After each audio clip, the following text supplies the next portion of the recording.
خان شاید نہیں ملنے دیتی، تو آج وہ بہنیں موجود ہیں، ہر ہفتے وہ تینوں موجود ہیں۔ پچھلے کچھ دنوں سے یہ پروپیگنڈا کرنے کی کوشش کی گئی کہ ایک بہن کو ملنے کی اجازت دی جاتی ہے، لیکن علیمہ خان کے بارے میں بار بار بات کی جاتی تھی کہ شاید وہ منع کرتی ہیں۔ بہنیں تو ساری آتی ہیں، ہم لوگ بھی یہیں موجود ہوتے ہیں، کبھی کسی ایک بہن کو آ کے یہ نہیں کہا گیا کہ آپ ملاقات کے لیے چلی جائیں۔ نورین خان تو ہر دفعہ آتی ہیں، نورین نیازی ہر بار یہاں موجود ہوتی ہیں، مگر انہیں کوئی پیغام نہیں دیا گیا کہ آئیں آپ ملاقات کر لیں۔ یہ صرف بات پھیلائی گئی کہ علیمہ خان کو اس پہ الزام میں لایا جا سکے کہ شاید وہ منع کرتی ہیں۔ آج یہاں علیمہ خان، عظمیٰ خان، نورین خان تینوں موجود ہیں، ابھی تک کیوں نہیں نورین خان کو ملوایا گیا؟ یہ جنہوں نے یہ پروپیگنڈا کیا کہ ایک بہن کو ملوانے دیتے ہیں باقی ملنے نہیں دیتی، تو لے کے جائیں، آئیں بتائیں کون سی بہن کو ملوانا ہے۔ تو یہ صرف ایک تماشا انہوں نے لگایا پچھلے 5 دنوں میں علیمہ خان کو ڈی فیم کرنے کے لیے۔ انہوں نے آج صبح جو میجورٹی ورکر کی رائے تھی، کل تک میں دیکھ رہی تھی اور میں نے لکھا بھی کہ میجورٹی ورکر یہ چاہتا ہے کہ جس کو بھی ملنے کی اجازت دی جاتی ہے وہ جا کے ملے۔ تو ہم یہ دیکھتے ہیں کہ ملوایا جاتا ہے یا نہیں۔ علیمہ خان صاحبہ نے آج جو سٹیٹمنٹ صبح ہائی کورٹ کے باہر دی کہ آج جب نورین نیازی کی ملاقات ہوگی عمران خان سے تو عمران خان کا درست پیغام باہر آئے گا، تو آپ دیکھیں وہ اس سٹیٹمنٹ کے بعد سب کے منہ بند ہو گئے۔ اس سٹیٹمنٹ کے بعد آپ کو کوئی نظر نہیں آئے گا، کسی نے نہیں لگایا کہ علیمہ خان نے یہ خود بولا ہے کہ آج جب نورین نیازی ملیں گی عمران خان سے تو عمران خان کا پیغام باہر آئے گا۔ کیوں نہیں لگایا گیا؟ کیونکہ انہوں نے علیمہ خان کے خلاف پروپیگنڈا کرنا ہے کہ جی حدود ہوتی ہیں۔ انہوں نے کبھی کسی ایک کو بھی نہیں بلایا، ہمارے سامنے موجود ہے پولیس، جب ان سے بار بار پوچھا جاتا ہے، کورٹ آرڈرز دکھائے جاتے ہیں، کسی کو نہیں لے کے جایا جاتا۔ ان کا موقف جو تھا وہ موقف یہ تھا کہ یہ جو کہتے ہیں جی کہ ہم ایک بندے کی ملاقات کرا سکتے ہیں یا کرا دیں گے یا آپ اپلیکیشن دیں، وہ یہ کہتی تھیں یا وہ ابھی بھی یہی ان کا موقف ہے کہ ہم پہ آپ احسان کر رہے ہیں، ہمیں بار بار یہ کہہ کے کہ ایک کو ملوائیں گے، 18 لوگوں کی ملاقات ہفتے میں الاؤ ہے تو وہ کروائیں، چاہے وہ جمعرات کا دن سیاسی ممبران کے لیے ہو، پیر کا دن وکلاء اور اہل خانہ کی ملاقات کے لیے ہو، آپ کروائیں۔ یہ موقف تھا، لیکن اس کو ٹویسٹ اس طریقے سے کیا گیا کہ جی علیمہ خان ملاقات نہیں ہونے دیتی۔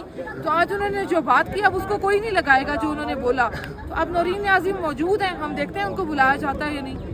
عدالتوں کے چکر لگائے جا رہے ہیں، کبھی اڈیالہ کے چکر، کبھی مذاکرات، تو کیا انہی چکروں میں رکھا جائے گا پارٹی ورکر کو کہ لائے عمل بھی دیا جائے گا؟ دیکھیں پارٹی ورکر کو لائے عمل قیادت نہیں دینا ہے اور اہل خانہ کا اپنا لائے عمل ہوگا۔ انہوں نے خود بھی یہ بات ابھی بھی بولی ہے کہ ہم لوگ جو لائے عمل اپنے لیے ہم بتا رہے ہیں کہ ہم لائے عمل دیں گے۔ علیمہ خان کی بات کے بارے میں بات کی گئی کہ آپ نے کہا تھا ہم لائے عمل دیں گے، تو انہوں نے کہا ہم اہل خانہ کی بات کر رہے ہیں۔ ورکر کو جو بھی لائے عمل دینا ہے وہ پارٹی قیادت نے دیتا ہے، جن کو خان صاحب نے ذمہ داری دی، وہ 4-5 لوگ، ان میں بیرسٹر گوہر ہے، سلمان اکرم راجہ ہیں، سہیل آفریدی ہیں، محمود خان اچکزئی ہیں اور علامہ ناصر عباس ہیں۔ تو ان 5 لوگوں نے بتانا ہے پارٹی ورکر کو کہ انہوں نے کیا کرنا ہے۔ اہل خانہ تو اپنے طور پہ کوشش کر رہا ہے، وہ آ رہے ہیں، وہ بول رہے ہیں۔ انہوں نے کارکنان کو بھی پھر کہا کہ آپ عمران خان کے لیے آئیں، کارکن آتے ہیں ہر ہفتے، لیکن پارٹی قیادت نے بتانا ہے کہ انہوں نے کیا کرنا ہے اور اداروں نے دیکھنا ہے کہ انہوں نے کیا کرنا ہے۔ یہ تصادم کی طرف جا رہی ہیں چیزیں، اور یہ جس ملک کا یہ راگ الاپتے ہیں کہ جی عمران خان کی پارٹی انتشار کرتی ہے، تو ادارے پھر خود دیکھیں نا کہ وہ انتشار کی طرف ہر چیز لے کے خود جا رہے ہیں۔ عوام تو پرامن طریقے سے اپنا حق مانگ رہی ہے، ورکر اگر آتا ہے تو وہ عمران خان تک رسائی مانگ رہا ہے اہل خانہ کی اور قیادت کی، تاکہ ہمیں پتہ چل سکے کہ پارٹی آگے کس طریقے سے چلنی ہے یا ورکر کو پتہ چل سکے۔ تو یہ اداروں نے خود روکا ہوا ہے اور ادارے خود ہی انتشار چاہتے ہیں۔ پاکستان تحریک انصاف اب اداروں سے انصاف مانگے گی یا عدالتوں سے مانگے گی؟ نہیں، پاکستان تحریک انصاف جو ہے وہ اپنے طور پہ پورا تحریک اسی طرح سے لے کے چل رہی ہے۔ اداروں نے غنڈہ گردی اپنائی ہوئی ہے اور ادارے چاہتے ہیں کہ پاکستان تحریک انصاف جو ہے وہ پرتشدد کوئی حرکت کرے یا کوئی ایسا احتجاج کرے تاکہ وہ جو 9 مئی کا لیبل انہوں نے ہم پہ لگایا ہوا ہے اس کو وہ ٹھیک کر کے چپکا سکیں کہ دیکھیں جی یہ انتشاری ہیں۔ ہم تو آج بھی کہتے ہیں 9 مئی کی انویسٹیگیشن کرائیں، ہم تو آج بھی کہتے ہیں جن لڑکوں کو وہاں گولی ماری گئی ان کا حساب ہم کس سے لیں۔ ہم تو آج بھی اپنے موقف پہ قائم ہیں۔ عمران خان نے تو نہیں کہا کہ اٹھیں اور جا کے GHQ پہ حملہ کر دیں، عمران خان نے تو نہیں کہا اٹھیں اور جا کے کسی افسر پہ حملہ کر دیں، عمران خان نے تو نہیں کہا کہ یہاں لا کے عورتوں کو واٹر کینن مارے تو کارکنان سے واپس مار کھائیں، یا عمران خان نے تو اپنے کارکن کو نہیں کہا۔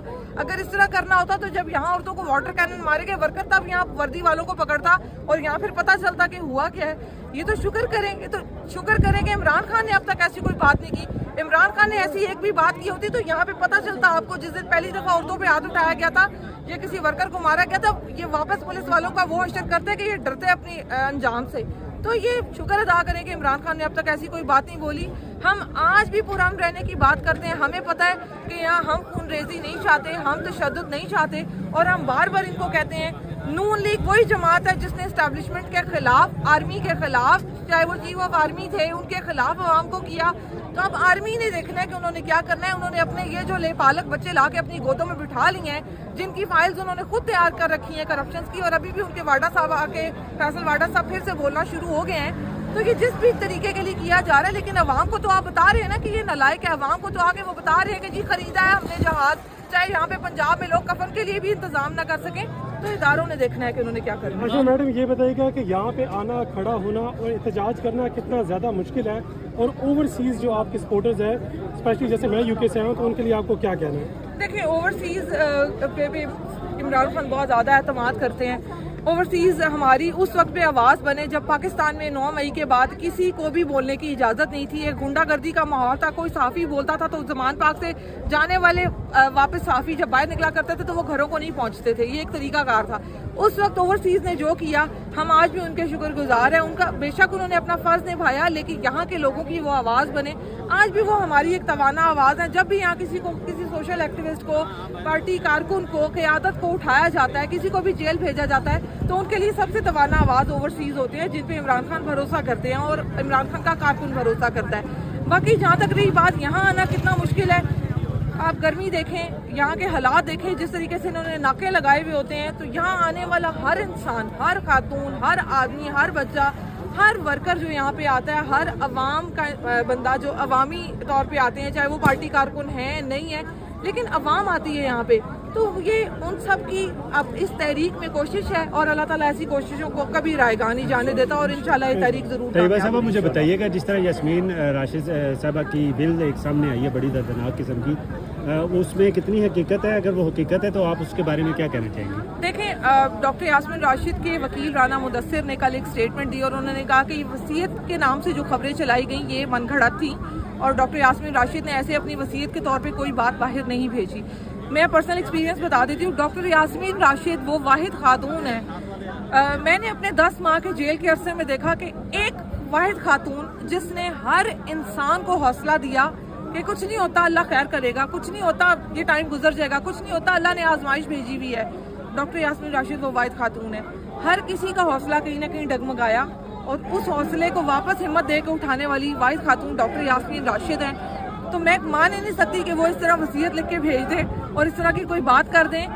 میں نے بہت کامل ایمان پایا ان خاتون کا, اور مجھے بہت زیادہ تکلیف ہوتی ہے جب میں یہ سوچتی ہوں کہ وہ ایک کینسر سروائیور ہیں, وہ ایک ڈاکٹر ہیں, انہوں نے کووڈ میں اس ملک کی خدمت کی, وہ ایک بزرگ خاتون ہے جنہیں اس وقت گھر ہونا چاہیے تھا. میں اداروں کو یہ کہنا چاہوں گی کہ آپ لوگوں کا کوئی قد بڑا نہیں ہو رہا. ڈاکٹر یاسمین راشد اور بشرا بی بی اور دیگر خواتین کو جیلوں میں رکھ کے عام انسان تک اداروں کے بارے میں یہ کہنے لگ گیا ہے کہ نہ یہ کوئی خاندانی لوگ ہیں, اور نہ ان کی کوئی تربیت ہوئی ہے کہ اگر یہ عورتوں سے بدلے لے رہے ہیں یا عورتوں کے ساتھ زیادتیاں کر رہے ہیں, تو بجائے اپنے آپ کو ذلیل کرنے کے وہ تمام عہدیداران جو زبردستی سے ہی مسلط ہیں, اپنے آپ کو نہ گرائیں مزید پستی میں, اپنے خاندانوں کی تربیت پہ انگلیاں نہ اٹھوائیں مزید. ان خواتین کو گھروں کو جانے دیں. جنگوں میں بھی بچوں اور عورتوں کو بخش دیا جاتا ہے, تو وہ خدا کا خوف کریں. آپ نے بے گناہ عورتوں کو جیلوں میں ڈالا ہوا ہے, اپنی تربیت پہ مزید انگلیاں نہ اٹھوائیں. بہت شکریہ.